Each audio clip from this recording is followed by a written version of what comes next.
All right. Any questions for Malik? Please use the raise hand function in the participants panel.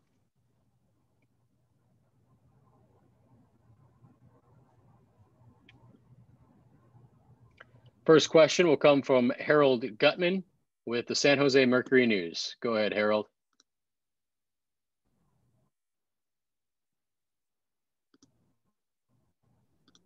For joining. I was just kind of wanted to get your perspective on, the sudden change in travel plans you guys had. Just how did you kind of process it? What was the discussion like throughout the weekend? I mean, did you guys have an idea where you're going, or did you not really know? And then when you found out, I guess, what were your thoughts on everything?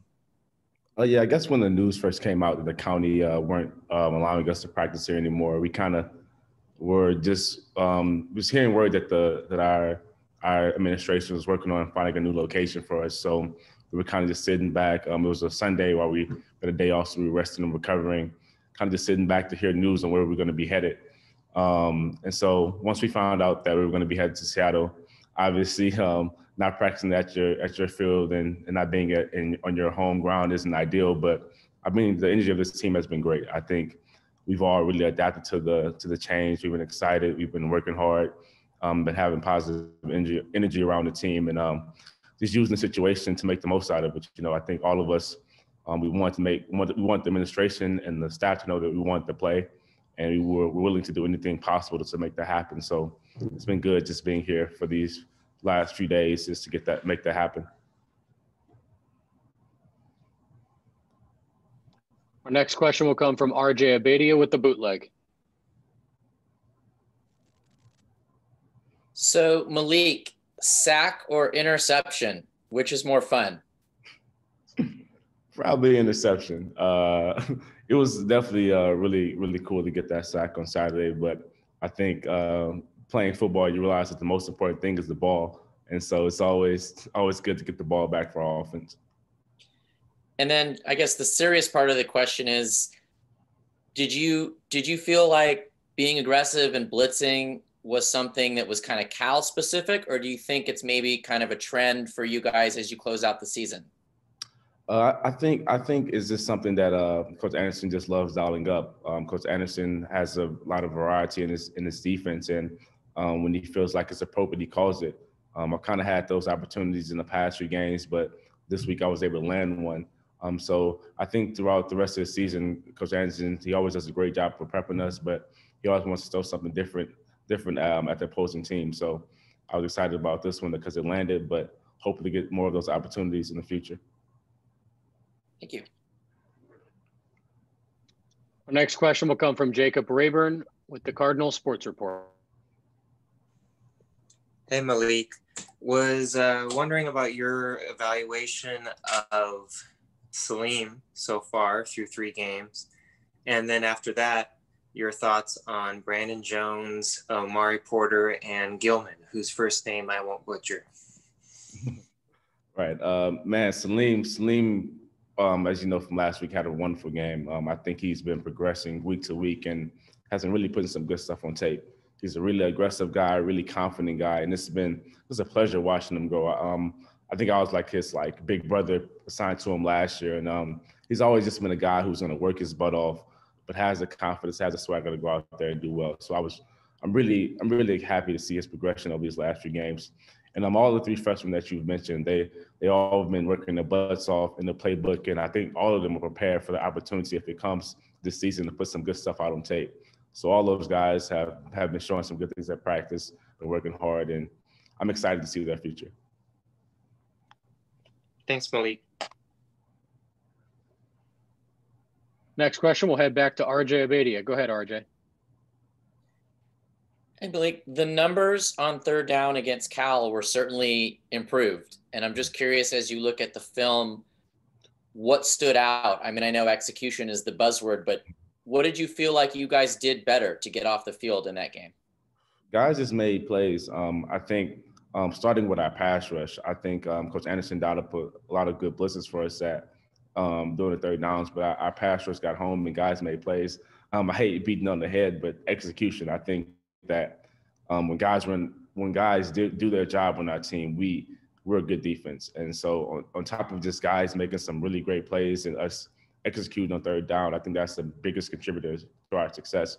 So going forward, that's what it comes down to, is that when you put in a position to make a play, make that play and do your job, do your 111.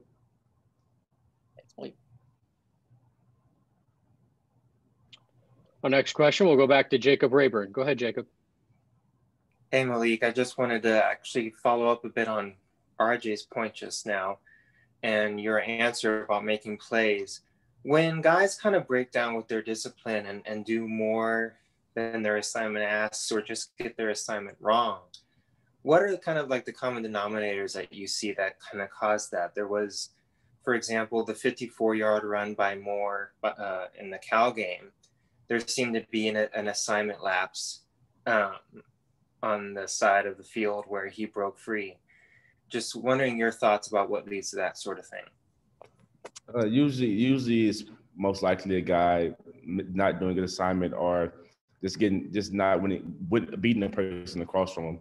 Obviously, there's no defense we're going to dial up that we want a 54-yard run to come out of, but usually it's a guy probably misexecuting it, but also just maybe he's getting beat. So we try to, obviously we have layers in our defense to try to not have those big holes happen. But when you have a combination of guys not executing and then a combination of guys maybe getting beat, it kind of leads to big plays on the back end.